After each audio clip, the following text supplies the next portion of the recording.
Hi guys, this is Shankar. So நான் ஆக்சுவலாக லைஃப்பில் ஒரு சில விஷயம் தான் வந்துட்டு நான் ரொம்ப நல்லா பண்ணுவேன். அதில் ஒன்று வந்து ஆப்வியஸாக மூவிஸ்னு சொல்லுவேன். பண்ணுவேன் இந்த சென்ஸ் லைக் மூவிஸ் நிறைய பார்த்துட்டே இருப்பேன், kind of a movie buff or something. அதனால why don't we talk about movies அப்படின்ற மாதிரி தோணிட்டு இருந்தது. We start with that video self அப்படின்ற மாதிரி. ஆப்வியஸ்லி இட்ஸ் லைக் ஒரு ஐகானிக் ஃபிலிம் மாதிரி தான் லிட்டலாக ஃபீல் ஆச்சு. அவ்வளோ சூப்பராக இருந்தது. So ya, let's talk about more on this film. And இன்னொரு விஷயம் வந்து எனக்கு ஸ்பாய்லர்ஸ் வந்துட்டு பண்ணுறது பிடிக்காது. எனக்கு ரொம்ப இரிட்டேட்டிங்காக இருக்கும், அந்த விஷயத்தில் ரொம்ப எனக்கு ட்ரிகர் ஆகும் சம்திங். அதனால நான் வந்து முடிஞ்ச அளவுக்கு ஸ்பாய்லர் ஃப்ரீயாக வந்துட்டு இந்த ரிவ்யூ சொல்ல ட்ரை பண்ணுறேன். So yeah, that's it. Let's get in to the video. என்னன்னா, களம் காவல் படத்தை பற்றி பேச போகிறோம். கேஸ்டிங் வைஸ் பார்த்தீங்கன்னா வந்துட்டு ஆக்சுவலாக மம்முட்டி சார் அண்டு விநாயகன் வந்து மெயின் கேரக்டர்ஸாக இருக்காங்க. அவர் விநாயகன் இன்னொரு ஸ்பெஷல் ட்ரிவியா மாதிரி என்னென்னா, அவர் இதில் கமிட்டி படத்தில் வந்து துல்கர் கூட நடிச்சிருப்பாரு. இந்த படத்தில் வந்து மம்முட்டி கூட நடிச்சிருக்காரு. ஸோ ஆக்சுவலாக டாக்ஸ் என்னென்னா, ஒன்ஸ் வந்துட்டு அந்த இதுக்கு வந்து அந்த அவரோட கேரக்டர் வந்து வேற ஒருத்தர் தான் பண்ணுற மாதிரி இருந்தாங்க. பட் மம்முட்டியை ஸ்பெஷலாக போய் ரெக்கமெண்ட் பண்ணி அவரை படத்தில் போட்டதாக வந்து சொல்கிறாங்க. அது எவ்வளோ அளவுக்கு உண்மைன்னு தெரியல. But still he deserves whatever. அவ்வளோ சூப்பராக பண்ணியிருந்தார். இவர் வந்துட்டு எப்படி மம்முட்டி வந்துட்டு ஒரு சூப்பர் ஸ்டார் ஆஃப் தி இண்டஸ்ட்ரியோ அதே மாதிரி வந்துட்டு அவருக்கு ஈக்குவலாக டஃப் கொடுத்து இவரும் நடிச்சிருந்தாருன்னு தான் சொல்லணும். ஸோ கேஸ்டிங் வைஸ் வந்துட்டு எல்லாமே நல்லா இருந்த மாதிரி இருந்தது. ஏன்னா அந்த ஸ்டோரிக்கு அது போதும் அப்படின்ற மாதிரி. கேரக்டர்ஸ் வந்து கம்மியாக இருந்தாலுமே நமக்கு வந்து செம என்கேஜிங்காக இருக்கும். And okay, that's it about casting. இப்போது ஸ்க்ரீன் ப்ளே பற்றி பார்த்தோம்னா எனக்கு பெருசாக எதுவும் லேக்ஸ்லாம் தெரியல. ஆக்சுவலாக படம் நல்லாவே போன மாதிரி இருந்தது எனக்கு.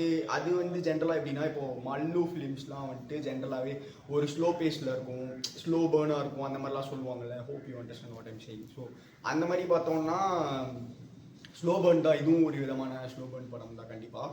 பட் அந்த மாதிரி pacing, if you are into that kind of pacing and movies தான் கண்டிப்பாக வந்து இந்த படம் உங்களுக்கு ஒரு ஒண்டர்ஃபுல்லான வாட்சாகவே இருக்கும்னு நான் சொல்லுவேன். அதுக்கப்புறம் லைக் எப்படி சொல்லணும்னா, ஸ்க்ரீன் பிளே எந்த இடத்துலையுமே லேக் ஆகலை. ஒரு 2 hours 2.5 hours தான் படம்னு நினைக்கிறேன். பட் அதுக்கு கிறிஸ்பாக எடுத்த மாதிரி தான் இருந்தது.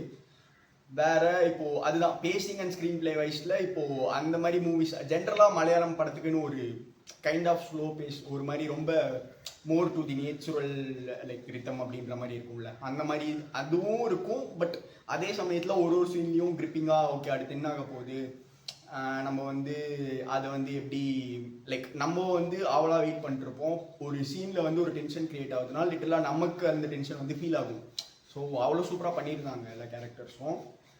அண்டு இன்டர்வல் வந்து ஒரு செமையான high point. So I don't want to spoil that. அது வந்து செமையாக ஒர்க் அவுட் ஆயிருந்தது, செம சர்ப்ரைசிங்காக இருந்தது, லைக் அவுட் ஆஃப் த பாக்ஸாக தான் இருந்தது. அது எப்படி சொல்கிறது, I don't want to talk more about that, ஏன்னா ஸ்பாயில் ஆயிரும்.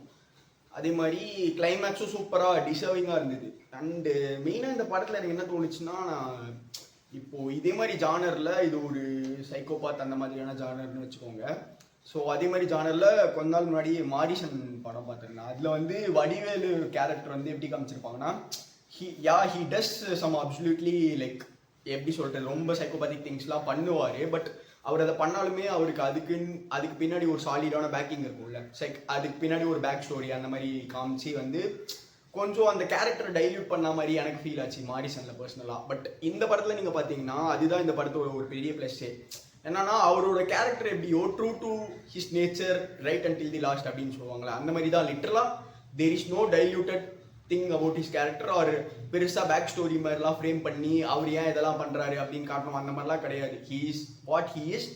ஸோ அந்த மாதிரி ஒரு ஃப்ளோவில் தான் படத்தோட கதையே வந்துட்டு போகும். அண்ட் பியூட்டிஃபுல்லாக எல்லாமே பிளெண்ட் பண்ணியிருந்தாங்க. அண்ட் ஆர்ட் வைஸ் சினிமோட்டோகிராஃபைஸ்லாம் பார்த்தோம்னா இப்போது படத்துக்குன்னு ஏற்ற மாதிரி ஒரு ஈரியான ஒரு டோன் தான் இருந்ததுன்னு சொல்லணும். கொஞ்சம் டார்க்கும் இருந்தாலும் லைக் லைட்ஸும் நிறையா இருந்தது ஆப்வியஸ்லி. ஏன்னா டே டைமும் நைட் டைமும் நான் மாற்றி நடக்கிற மாதிரி சீன்ஸ் வந்துட்டு இருக்கும். ஸோ ஓவராலாகவே டோன் வந்து கொஞ்சம் டார்க்காக தான் செட் பண்ணியிருந்தாங்க. அந்த படத்துக்கு அது இன்னும் நல்லா செட்டும் ஆச்சுன்னு சொல்லணும். எல்லாருமே they did there very best job. எனக்கு படத்தில் பெருசாக கான்ஸ்ன்னு சொல்லிக்கிறதுக்கு எதுவும் இல்லை. அந்த அளவுக்கு வந்து படம் என்ன இம்ப்ரெஸ் பண்ணுது. ஸோ எனக்கு ரொம்ப சாட்டிஸ்ஃபைடாக இருந்தது. ஓகே, வீக்கெண்ட் அதுமா ஒரு ஸ்டார்ட் பண்ணது ஒரு நல்ல படத்தில் ஸ்டார்ட் பண்ணுறோம். So my weekend is shorted அப்படின்ற மாதிரி தான் இருந்தது.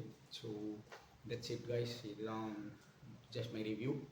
ஸோ பிடிச்சிருந்தா கண்டென்ட் பிடிச்சிருந்தா லைக் ஷேர் அண்ட் சப்ஸ்கிரைப் பண்ணுங்கள். தேங்க்யூ. பாய்.